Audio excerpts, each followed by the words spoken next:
Senator Patrick, did you wish to speak on the resolution? You're recognized. Thank you, Mr. President. Members, I will be supporting and voting for the rules, and I think the changes that have been suggested are good changes. But members, I feel compelled to speak on a principle I just strongly believe in, and that is the two-thirds rule. Our democracy and our debate allows for a member, even if the minority, to stand and speak, as John Adams did when he wanted to address the issue of slavery in the original Constitution, and he was a lone voice. If I were to have my friends here, my founding fathers, and those of you who have been to my office, I have a signature of every president in my office. And I look at our founding fathers, and I look at those men and their great wisdom of how they designed a Constitution that has stood these many years to be the framework of our great society. Senator West, thank you for your resolution. We are a unique body in the 4 years that I have come to serve with all of you. And you may not realize that, members, we've cast over 9,000 votes. There's very few instances that I can recall of any member having a strong disagreement on the floor with another member. We are a unique body. We are probably the smallest group of legislators representing the largest group of citizens in the world. And the 31 of us, because we all work together on committees, come to know each other, we get to know each other's families, we work together on the floor, and we work together every day to try to help each other represent their districts. And so we do have great teamwork here on the floor.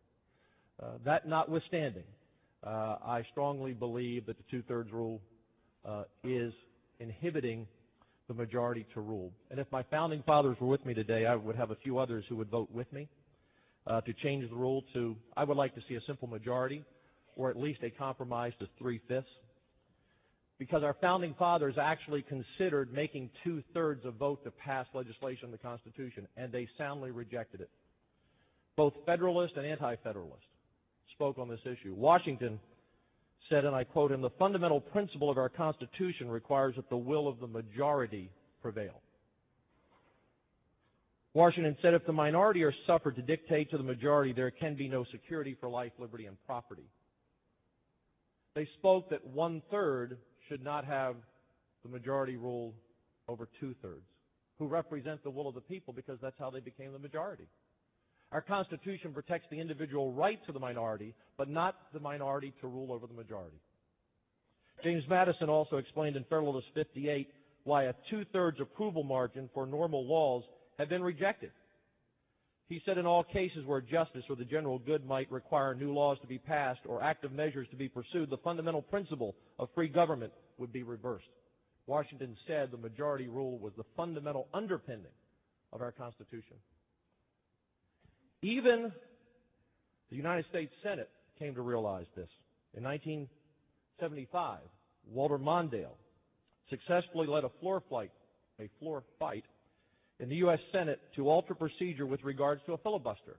They had required a two-thirds rule to have a filibuster. We are all now familiar with the 60-vote cloture rule, or 3/5. That was led by Democrats. In fact, quoting Ted Kennedy, he said, "By what logic can the Senate of 1917 rule today?" And I simply say that the two-thirds rule, as I said 4 years ago when I first spoke on this rule, was really a rule for one party, when it was all Democrats primarily, to decide how they bring a bill to the floor. It's really not a rule for two parties. I think the majority have spoken. The people of Texas have spoken. But also, you have spoken. I do not have the votes to change the rule. But I know I don't stand alone. I stand on the shoulders of our founding fathers, and I know some of you on this floor join me. Not that we want to see the minority not have their say, not have their ability to bring bills to the floor, and not work together because we do so well, but simply that the majority should not be blocked by one-third of our body. So respectfully, members, I will keep fighting for this principle as long as I'm a senator, because I believe in the principle that Washington, Madison, and all of our founding fathers believed in, and that is majority rule. So with that, I will be making a statement to put in the journal, not these remarks, it's too long. I'll be bringing a statement. If that's acceptable, Mr. President, I'll be voting for the rules. Thank you, members. Senator Carona is recognized to speak on the resolution. Thank you, Mr. President. Senator Patrick, I rise on this issue because I don't think you ought to have to stand there alone on it. There are a number of people in this body who today, if there were to be a vote on this issue, would be voting right there with you. And I stand somewhat in contrast to my position 2 years ago in that I have heard from, well, I don't know, I have to say 150, maybe 200 constituents. And as we know in our districts, that's a lot on any subject when they come forward. And these are not people from one group, but they're people from a variety of different groups who feel very strongly about this two-thirds rule. I had no real idea or appreciation for the fact that the public cared as much about it as they do. And I noticed it in my own district this year. Others of you, I suspect, have noticed it as well. And I commend you for having the courage to stand up and speak on something that you believe in. And it's for that reason that I rise. The chair recognizes Senator Whitmire to speak on the resolution. Thank you, Mr. President. Members, if I could have your attention for a moment. I'd like to, as the longest-serving senator, to speak about the historical perspective of the two-thirds rule and where we find ourselves today. I do it also a real quick demonstration of how valuable I believe it is, having served in this body for 28 years, prior 10 in the House, so a total of 38 years of public service. Senator Birdwell, if you'll observe the House, where they rule under a simple majority in a body of 150 members, when you get to 76 members, you're through. You can declare victory. And we see some of the disruption or the debate that takes place in that body versus this body under a two-thirds rule. Senator Patrick, you're very consistent. I'm disappointed that now you've been here for 2 sessions and seen how valuable. In fact, I think I've seen you use the two-thirds very effectively to represent your district on causes that you feel so strongly about. And, of course, Senator Carona, I have great regard for you, and I respect the right of every member to form an opinion and even change their mind if they'd like. You certainly put us on notice that you've changed. And I'm not really talking to the incumbents, because I think if you've had the opportunity to honor serve in this body, you form your own opinion. I can't imagine anyone that's served any time here and not seen the value and how it requires us to be the greatest deliberative body on earth. What I want to spend my next few minutes doing is speaking to our 2 new members who do not have the opportunity to have served and been governed by the two-thirds rule. Senator Rodriguez, you spoke at the Senate Wives dinner about how you felt from El Paso. You were often felt isolated as a community.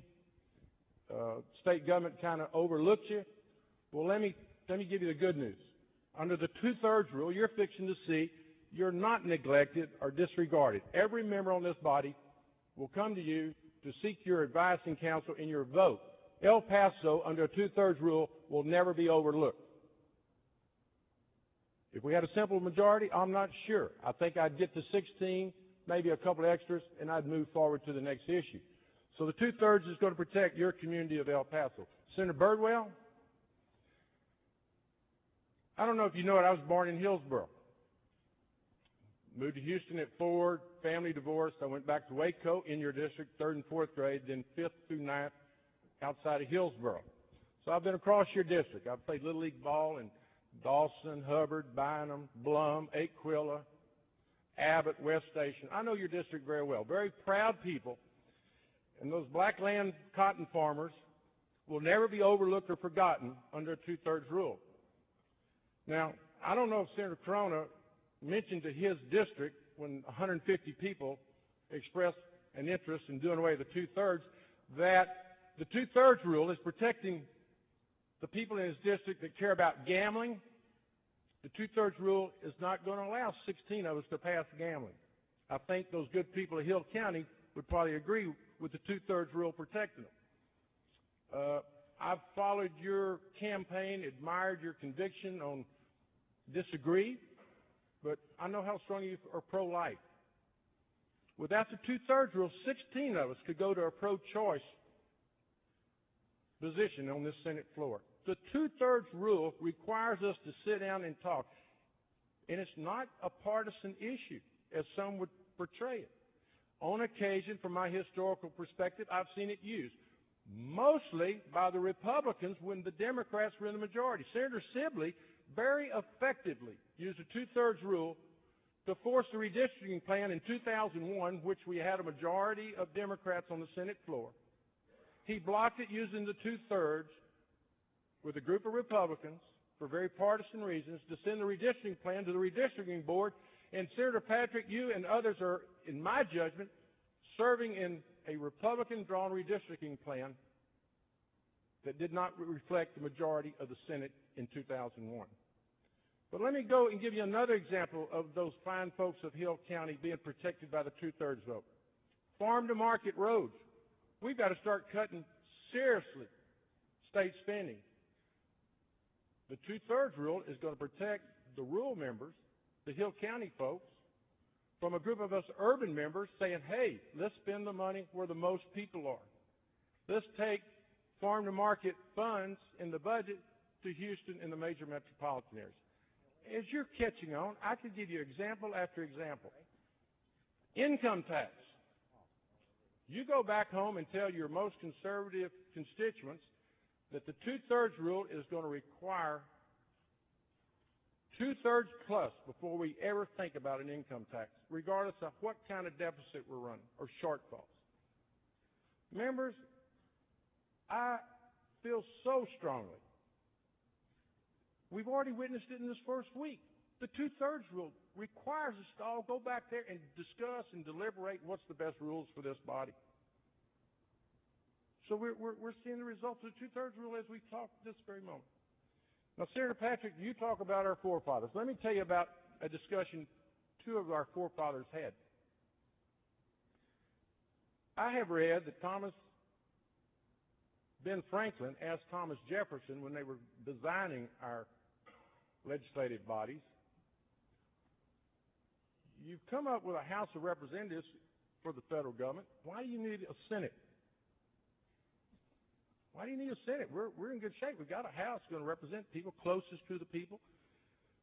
Thomas Jefferson told him, Mr. Franklin, it's the same reason you pour your coffee in your saucer before you drink it. Now, I don't know if any of y'all have ever seen one do it. They did it pretty regularly when I was growing up near Whitney. Old-timers would pour their coffee in their saucer. So Thomas Jefferson said that's the same reason we need a Senate, to cool things down, to be cautious.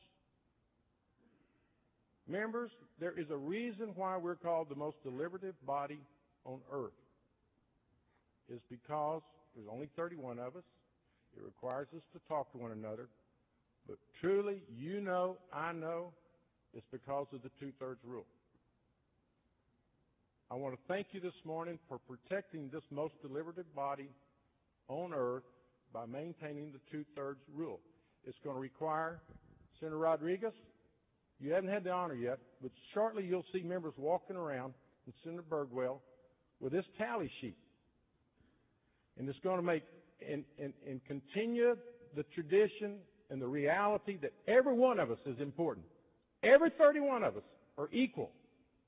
And we're not going to get to 16 members and say, I got my votes, Mr. Lieutenant Governor, recognize me. It's going to make you go past 16 to 21 and go ahead and include all 31 members. And because of that, each and every one of our districts will be protected, respected, and have a voice on this Senate floor. I want to thank you. We don't want to go to a simple majority or any other equation like our good friends over in the House. They fight like the devil to get to 76, and then they move on. Mr. President, thank you for allowing me to speak, and I want to thank my colleagues for protecting this most deliberative body by maintaining the two-thirds rule.